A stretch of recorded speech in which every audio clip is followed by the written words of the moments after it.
Bekasi 2010. Hiduplah sebuah keluarga yang diberkati dengan harta yang berkecukupan, diambang pada sebuah kehancuran. Hal ini tentu disebabkan karena adanya sebuah api dalam rumah tangga yang dilakukan oleh salah satu di antara mereka berdua hingga bertajuk kepada perceraian di antara keduanya. Sebut saja, dia itu adalah Topan. Ia sendiri memiliki satu orang istri yang bernama Fatimah. Keduanya merupakan pasangan suami istri, harus rela berpisah karena perselingkuhan yang dilakukan oleh istri Topan terhadap teman dari Topan sendiri. Karena sudah ketahuan basah, akhirnya Topan pun menalak Fatimah dengan talak 3 sekaligus. Perceraian itu pun akhirnya terjadi, namun tidak bagi orang tua Fatimah yang tidak menerima atas penalakan tersebut. Entah apa yang dibela dari kedua orang tua Fatimah sampai pembelaan tersebut berbuntut kepada pertengkaran. Akan tetapi, pertengkaran itu pun berhasil dihentikan dari pihak keluarga Topan, dan secara tidak hormat, keluarga Topan pun mengusir semua keluarga Fatimah dari rumahnya. 1 bulan sudah perceraian itu terjadi. Topan pun kembali menata kehidupannya dari awal lagi. Ia sendiri lebih terfokuskan kepada pekerjaan dan karirnya. Beberapa kali Topan pun dihubungi oleh pihak keluarga Fatimah dengan dalih permintaan maaf ataupun lainnya. Namun hati tetaplah hati, tidak seperti akal yang mungkin akan mencari pembenaran walaupun memang salah. Hati tidak bisa bohong, karena ketika seseorang telah disakiti hatinya, maka segalanya akan berubah, baik dari segi pemikiran atau dari segi perlakuan. Topan pun tidak pernah menggubris atau meladeni permintaan maaf yang dilakukan oleh keluarga Fatimah. Bahkan ia sendiri pun tidak akan peduli terhadap perkataan orang yang seringkali mengomentari kehidupan terkait perceraiannya itu. Topan tetaplah Topan. Ia memiliki prinsip dan perasaan. Manakala perasaannya telah diduakan oleh orang lain selain dirinya, maka prinsipnya akan berubah menjadi sosok yang lebih dingin serta cuek terhadap siapapun yang ingin mendekatinya. Alhasil, keluarga Fatimah pun mengancam Topan dengan ancaman-ancaman yang sangat mengerikan dan brutal sekali yang akan dilakukan oleh keluarga Fatimah itu jika Topan tidak memaafkan keluarga dari Fatimah dan menerima Fatimah menjadi istrinya lagi. Topan pun yang mengetahui itu hanya bersikap santai. Ia kira ancaman ini adalah seperti ancaman para remaja yang belum dewasa ketika dirinya merasa tersakiti atau merasa menjadi korban dalam sebuah adegan dan kejadian. Topan tidak terlalu berlebihan dalam menyikapi hal itu. Ia bahkan menjadi semangat untuk bekerja dan memperbaiki karirnya secara berkala. Walaupun hatinya sedang tidak baik-baik saja, namun pemikirannya harus tetap waras agar kehidupannya terus berjalan dengan baik demi masa depan dirinya. Mengetahui hal itu, keluarga Fatimah pun tidak main-main. Ia bahkan memberikan ancaman lainnya seperti akan membuat Topan menderita sampai waktu yang tidak ditentukan. Namun ancaman itu sia-sia. Beruntungnya Topan tinggal di sebuah lingkungan yang agamis. Ia sendiri lebih percaya kekuatan Tuhan ketimbang kekuatan ilmu hitam ataupun hal-hal lain yang mengancam dirinya, yang menyesatkan orang dan membuat dirinya lupa akan Tuhan. Hingga akhirnya konflik itu benar-benar ada. Dunia Topan seperti dirusak karena serangan-serangan mengerikan yang diarahkan oleh keluarga Fatimah pada dirinya. Tepat di bulan Juni, Topan mendapatkan teror yang luar biasa. Rumahnya didatangi banyak sosok yang silih berganti dengan rupa dan bentuk yang berbeda-beda. Waktu demi waktu pun berlalu, malam pun akhirnya tiba. Saat itu tepat jam 10 malam, Topan pulang dari kerja. Suasana rumah sepi karena kedua orang tuanya sedang pergi keluar kota bersama dengan adik-adiknya. Topan yang sudah terbiasa sendiri, ia langsung masuk ke dalam kamarnya dan bersiap untuk membersihkan tubuhnya yang telah lengket karena keringat. Topan yang kebetulan ingin masuk ke dalam kamar, tiba-tiba ia merasakan hawa merinding yang belum pernah ia rasakan sebelumnya. Sesaat ia menengok ke arah belakang karena seperti ada sosok seseorang yang memperhatikannya dari sudut lemari baju miliknya. Topan yang sedang mengarahkan wajahnya ke belakang dengan tanpa sadar kedua tangannya memegang gagang pintu. Namun yang Topan rasakan itu adalah seperti menyentuh bagian wajah seseorang dengan penuh cairan yang sangat-sangat menjijikkan yang melekat di tiap sisinya. Topan tiba-tiba terkejut. Ia baru menyadari bahwa yang ia pegang bukanlah gagang pintu saat dirinya secara perlahan menengok ke arah depannya. Tiba-tiba raut wajah Topan berubah seperti orang yang sedang ketakutan. Dan memang benar, yang saat ini dipegang oleh Topan adalah bagian wajah dari sosok anak kecil yang wajahnya telah rusak serta terdapat cairan yang sangat menjijikkan. Topan berteriak saat itu juga. Ia kemudian berlari untuk keluar dari kamar dan menuju ke ruang tengah. Tidak ada satupun orang di rumah itu. Topan mencoba untuk menghubungi teman-temannya untuk bisa menjemputnya dan membawanya pergi dari rumah. Ia kemudian menelpon temannya yang bernama Andri. Karena waktu sudah larut malam tepat di sekitar jam 10 malam lebih. Telepon yang digunakan oleh Topan untuk menelpon temannya yang bernama Andri itu pun tak ada respon dari Andri. Namun Topan tidak menyerah begitu saja. Topan terus-menerus menelpon Andri hingga akhirnya Andri pun mengangkat telepon dari Topan itu. "Andri, jemput saya dong. Di rumah ada yang gak beres ini." Ada apa emangnya sih malam-malam gini kok kamu malah nyuruh saya jemput kamu? Udah, pokoknya sini cepet ya. Oke, tunggu bentar ya, ucap Andri. Sambil menunggu Andri, Topan masih menatap kamarnya. Ia tahu betul rumahnya sering sekali digunakan untuk mengaji dan acara pengajian. Namun entah mengapa baru kali ini Topan melihat secara jelas sosok anak kecil yang buruk rupa itu. Keanehan juga terjadi. Cairan yang berada di tangannya tiba-tiba menghilang. Tangan Topan tampak kering dan tidak ada bau busuk seperti halnya saat dirinya memegang wajah sosok anak kecil itu. Singkat cerita, Andri pun mendatangi rumahnya. Selepas itu, Andri menanyakan apa yang sebenarnya terjadi pada rumah Topan. Topan belum bisa menjelaskan saat itu juga. Ia meminta kepada Andri untuk membawanya pergi dari rumahnya karena kebetulan besoknya Topan akan libur kerja. Alhasil, Topan pun menginap di rumah Andri. Keesokan harinya, Topan kembali lagi ke rumahnya. Hal ini dikarenakan kedua orang tua serta adik-adiknya akan kembali ke rumah. Namun, begitu ia sampai di rumah, perasaan takut itu tumbuh kembali. Yang ia takutkan adalah sosok anak kecil yang kemarin malam menerornya. Topan mencoba untuk memberanikan diri masuk ke rumah. Ia perlahan membuka pintu lalu mengucapkan salam. Untungnya tidak ada satu hal yang membuat Topan merinding kembali. Beberapa saat kemudian datanglah suara mobil yang mana itu adalah mobil milik orang tua Topan. Perasaan Topan semakin lega. Kali ini ia berani untuk menginap di rumah karena kedua orang tuanya dan juga adik-adiknya telah sampai di rumah. Akan tetapi pada malam harinya, kejadian yang menjanggal kembali dirasakan oleh Topan. Saat itu, Topan sudah bersiap-siap untuk tidur. Namun sebelum tidur, ia berwudu terlebih dahulu. Di saat Topan akan mengambil air wudhu, tiba-tiba dari luaran kamarnya terdengar suara ketukan pintu. Topan kira saat itu adalah salah satu anggota keluarganya. Ia pun dengan segera membuka pintu kamar. Namun betapa terkejutnya Topan ketika melihat anak kecil yang dilihatnya kemarin sedang berdiri tegak di ruangan tengah sambil melambai-lambaikan tangan.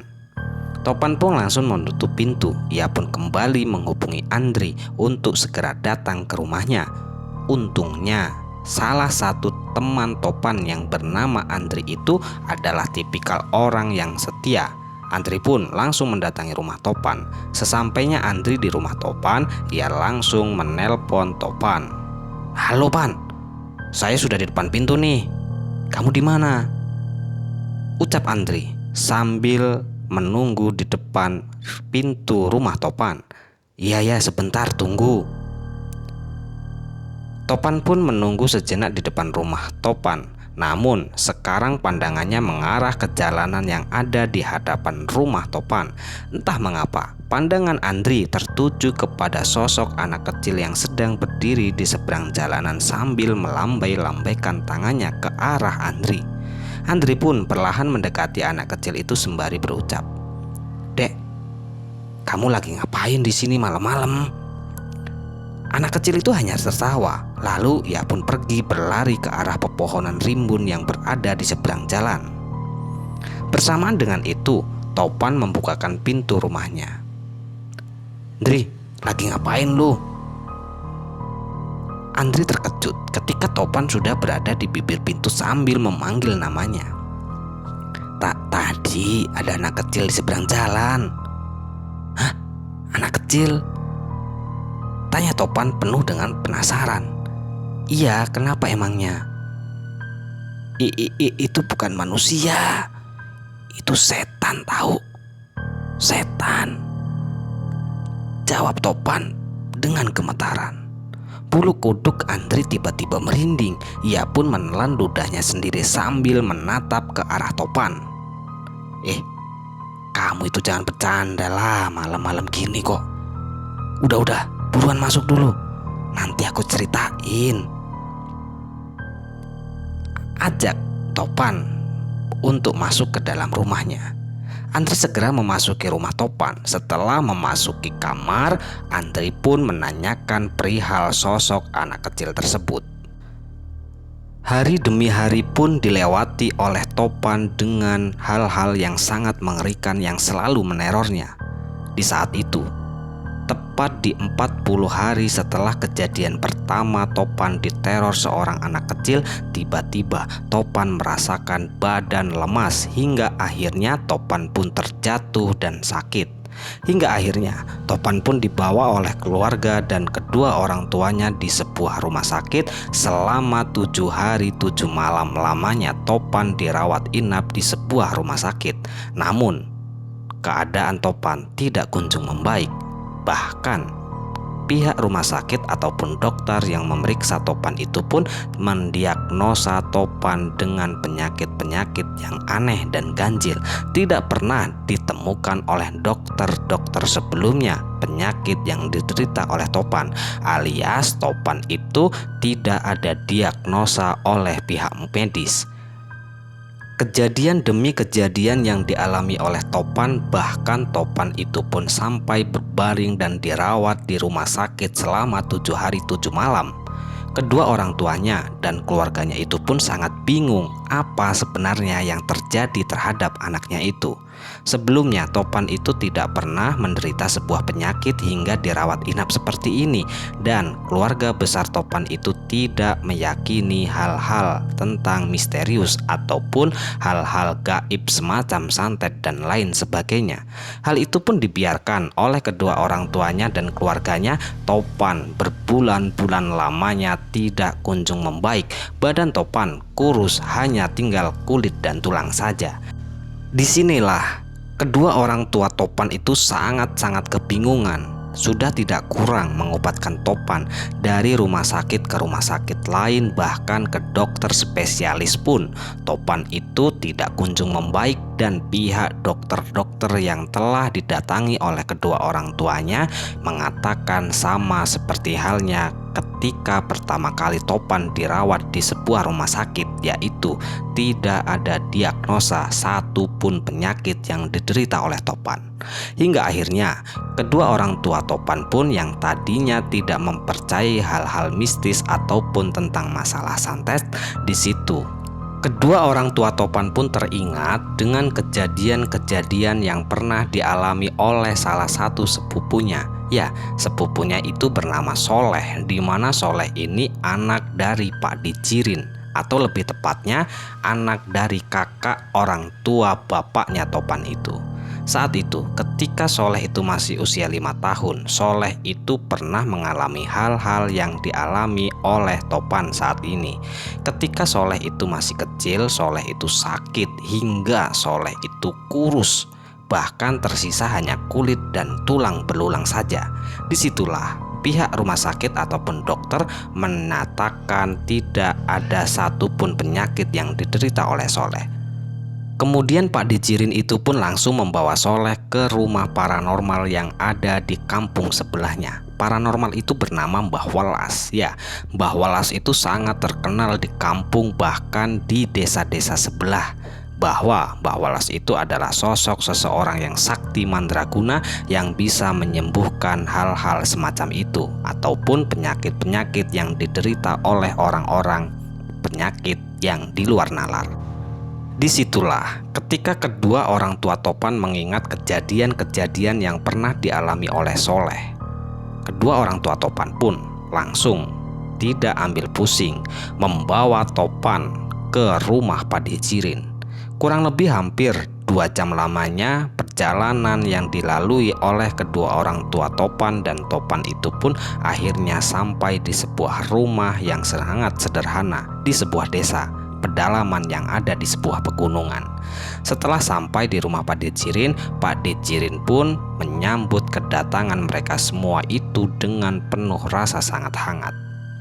Singkat cerita, setelah sesampainya di rumah Pak Dijirin, kedua orang tua Topan pun langsung menceritakan semua kejadian-kejadian yang dialami oleh Topan alias anaknya itu.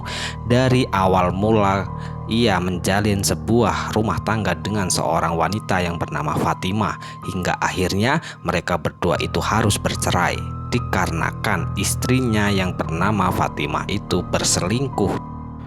Setelah kedua orang tua Topan itu menceritakan semua kejadian-kejadian dari awal mula hingga saat ini, keadaan Topan itu semakin memburuk. Pak Dijirin itu pun langsung tidak tinggal diam. Pak Dijirin itu langsung menyarankan untuk membawa Topan ke rumah Mbah Welas. Ya wis, gini aja. Karena Topan itu kan sudah sangat parah. Kasihan Topan itu, lihat badannya udah kurus banget. Kita langsung bawa ke rumah Mbah Welas saja, ucap Pak Dijirin menatap ke arah Topan penuh dengan rasa iba. Tapi sebelum ke sana, apa yang perlu dibawa ke sana, Kang? Tanya Bapak Topan. Nggak usah repot-repot. Yang penting kita ke sana, kita beri saja rokok ataupun uang seikhlasnya, semampu kita saja, jawab Pak Dijirin. Setelah mereka semua berunding akan membawa Topan ke rumah Mbah Welas, akhirnya sebuah kesepakatan pun disepakati oleh kedua orang tua Topan untuk membawa Topan ke rumah Mbah Welas. Tepat di jam 9 malam, mereka semua termasuk kedua orang tua dan Pak Dijirin pun membawa Topan memasuki ke dalam mobil itu, dan tidak lama kemudian mereka semua itu pun berangkat meninggalkan rumah Pak Dijirin menuju ke rumah Mbah Welas. Kurang lebih hampir 30 menit lamanya, karena rumah Mbah Welas itu tidak begitu jauh, tepatnya berada di kampung sebelah. Hingga akhirnya mobil yang mereka tumpangi itu pun sampai di depan rumah yang terlihat sangat-sangat sederhana dan begitu sangat terang. Setelah mobil yang ditumpangi mereka semua itu terparkir tepat di depan rumah Mbah Welas, mereka semua termasuk kedua orang tua Topan dan Pak Dijirin itu pun langsung turun dari mobil dan membopong Topan. Mereka semua pun langsung melangkahkan kaki menuju pintu rumah dari Mbah Welas. Assalamualaikum, assalamualaikum, ucap salam dari orang tua Topan itu. Tidak lama kemudian setelah ucapan salam dari kedua orang tua Topan, akhirnya jawaban salam dari dalam rumah itu pun terdengar. Setelah mendengar jawaban salam dari Mbah Welas itu, tidak lama kemudian pintu rumah Mbah Welas itu pun terbuka dibuka dan terlihat sosok seseorang laki-laki paruh baya sekitar 70 tahun dengan rambut yang putih semua itu berjalan menyambut kedatangan mereka semua. "Monggo, monggo, masuk dulu, monggo," ucap Mbah Welas sambil menyodorkan tangan mengisyaratkan untuk mereka semua itu duduk di tempat duduk di ruang tamu itu. "Ada apa, Rin? Malam-malam gini kok ke rumah saya?" tanya Mbah Welas dengan gemetaran karena usianya yang sudah sangat sepuh itu. "Gini loh Mbah, punten sebelumnya mengganggu istirahatnya Mbah. Ini saya sama adik saya Mbah. Nah kebetulan anak adik saya yang bernama Topan ini sakit Mbah. Kasihan sudah berbulan-bulan sampai saat ini kok nggak kunjung sembuh. Kedatangan kami semua ke tempat jenengan itu mau minta tolong Mbah, agar Topan itu bisa sembuh dari penyakitnya," jawab Padi Cirin. Tidak lama kemudian bapaknya Topan itu pun langsung menyambut jawaban itu dengan menceritakan semua kejadian-kejadian yang pernah dialami oleh Topan. "Gini loh Mbah, anak saya yang bernama Topan ini dulu kan pernah menikah dengan sosok seorang perempuan yang bernama Fatimah. Kurang lebih pernikahan mereka semua itu masih berjalan sekitar 6 bulan. Ternyata Fatimah itu selingkuh. Nah, karena Topan itu tidak terima dan merasa sakit hati karena istrinya itu selingkuh dengan teman sendiri, disitulah Topan itu langsung menalak 3 Mbah, alias menceraikan istrinya. Nah, entah kenapa kedua orang tua ataupun keluarga Fatimah itu tidak suka dengan perceraian yang terjadi terhadap Topan dan Fatimah. Nah, setelah kejadian perceraian itu ya Mbah, Topan itu mengalami gangguan-gangguan. Pertama itu sering dihantui oleh sosok anak kecil. Bahkan kejadian itu dialami oleh Topan kurang lebih hampir 1 bulan. Nah setelah itu Topan itu jatuh sakit hingga saat ini Mbah. Dan anehnya, karena kami semua itu bingung harus dibawa kemana, karena kami itu tinggal di daerah Bekasi, tidak tahu tempat-tempat orang yang bisa menyembuhkan secara spiritual. Kami semua itu membawa Topan ke rumah sakit. Namun di rumah sakit itu tidak menyatakan bahwa Topan itu menderita satu penyakit pun. Jelas orang tua Topan terhadap Mbah Welas yang berharap kedatangannya di tempat Mbah Welas itu membawa kesembuhan untuk putranya yang bernama Topan. Dan terlihat jelas Mbah Welas itu hanya mengangguk dan mendengarkan secara saksama penjelasan dan cerita-cerita yang disampaikan oleh kedua orang tua Topan. "Gini loh Mas, Mbak, Cirin, terutama kan saya kenalnya sama Cirin. Nah, untuk selebihnya tentang masalah perceraian itu entah ada dendam ataupun tidak, entah itu disantet ataupun tidak, di sini Mbah itu tidak bisa menyatakan. Yang penting setelah kedatangan sampean semua, insya Allah nanti Topan akan sembuh. Jangan sampai setelah kesembuhan Topan itu masih menyimpan rasa dendam ataupun sakit hati. Sudahlah, dibuang jauh-jauh hal semacam itu. Ingat, pesen Mbah, orang yang berbuat buruk ataupun seseorang yang menanam kejelekan pasti akan menuai kejelekan juga. Maka dari itu, kita sebagai manusia yang masih hidup di muka bumi ini harus saling berbuat baik kepada sesama. Jangan sampai kita itu merugikan ataupun menyakiti hati seseorang. Nanti akibatnya, sebab dan akibat itu pasti ada. Itu akan kembali kepada diri kita masing-masing. Ya wis, ini udah selesai. Ini nanti tak bawain air putih. Jangan lupa air putih ini nanti diminumkan sama Topan. Dan setelah Topan itu mandi, Topan itu diusap-usapkan di wajahnya sama air ini ya Mas. Insya Allah nanti akan sembuh. Jelas Mbah Topan? "Nggih mbah, makasih banyak nggih mbah. Ya wis, sana kalau mau pulang hati-hati," ucap Mbah Welas kembali. Di saat itu sebenarnya kedua orang tua Topan itu masih meragukan tentang pengobatan yang dilakukan oleh Mbah Welas karena tidak ada sedikit pun sentuhan terhadap Topan dan tidak terlihat pula Mbah Welas itu mengucapkan ataupun melafalkan sebuah doa-doa. Akan tetapi Mbah Welas itu hanya membawakan sebuah air putih terhadap kedua orang tua Topan. Singkat cerita, setelah pengobatan Topan di rumah Mbah Welas itu pun selesai, mereka semua itu pun berpamitan terhadap Mbah Welas untuk pulang ke rumah masing-masing. Hari demi hari pun dilewati, minggu pun berganti dengan bulan. Keadaan Topan semakin membaik tepat 2 bulan setelah diobati di tempat Mbah Welas. Keadaan Topan benar-benar sembuh sedia kala. Topan pun terlihat sudah bisa beraktivitas seperti sedia kala di masa-masa seperti dahulu, yaitu bekerja sebagai seorang laki-laki. Hingga akhirnya 1 tahun setelah perceraian dengan Fatimah, Topan pun menikah dengan sosok seorang perempuan yang sangat cantik jelita dan rupawan itu, yang bernama Siti Aisyah. Kurang lebih hampir 2 tahun pernikahan mereka antara Topan dan Siti Aisyah itu.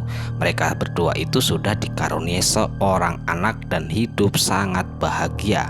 Di saat itu Topan benar-benar sudah move on dan menghilangkan semua rasa sakit hati dan dendam yang membara di kala itu terhadap Fatimah dan keluarganya. Topan di saat itu hanya fokus untuk memperbaiki kehidupan keluarganya di masa yang akan datang agar kehidupan keluarganya lebih baik dan lebih bahagia dan sejahtera. Selesai. Ya, inilah salah satu cerita dari salah satu teman kita ya, yang menceritakan sebuah keluarga yang harus kandas karena ada sebuah perselingkuhan, di mana istri Topan yang bernama Fatimah itu yang membuat api pertama. Dia itu ternyata selingkuh gitu loh. Nah, setelah perceraian antara Topan dan Fatimah, ternyata keluarga dari Fatimah itu ndak terima. Harusnya kan yang nggak terima itu Topan dan keluarganya, namun sebaliknya. Nah, di situ Topan itu ternyata disantet oleh keluarganya Fatimah. Nah, karena keadaan Topan itu yang semakin memburuk, Topan itu pun langsung dibawa ke rumah Mbah Welas. Nah, disinilah di tempat Mbah Welas itu banyak sekali hikmah ya yang disampaikan lah, pesan-pesan yang disampaikan oleh Mbah Welas bahwa seburuk apapun orang yang memperlakukan kita, kita itu jangan sampai mempunyai rasa sakit hati ataupun dendam yang selalu kita pendam gitu loh. Itu akan merusak diri kita sendiri. Jadinya kita itu hidup penuh dengan iri dan dengki. Kehidupan kita tidak akan nyaman. Kehidupan kita selalu penuh dengan emosi dan marah ketika melihat orang-orang semacam itu. Sekian, semoga cerita dari salah satu teman kita ini bermanfaat dan bisa menghibur. Dan untuk teman-teman dimanapun berada yang sedang sakit, semoga diberi kesembuhan. Yang sedang mengalami kesulitan, semoga diberi kesembuhan. Dan untuk teman-teman yang belum mendukung kami, silahkan dukung kami dengan cara klik tombol subscribe. Apabila cerita ini menghibur dan bermanfaat, silahkan klik tombol jempolnya. Dan jangan lupa di-share ya, agar teman-teman yang lain itu tahu. Nah, dukungan dari teman-teman itu sangat-sangat berharga bagi kami, agar kami itu lebih bersemangat lagi membuat cerita-cerita terbaru tentang masalah kisah nyata, tentang masalah cerita horor dan lain sebagainya. Kami ucapkan sekali lagi terima kasih banyak kepada teman-teman semua. Semoga amal kebaikan teman-teman dibalas oleh Tuhan Yang Maha Kuasa berupa hal-hal yang lebih baik dan lebih bermanfaat dalam kehidupan kita semua. Dan kami ucapkan beribu-ribu mohon maaf jika ada kata-kata yang salah yang kami sampaikan di dalam cerita. Sampai jumpa di cerita selanjutnya. Akhirul qouli, wassalamualaikum warahmatullahi wabarakatuh.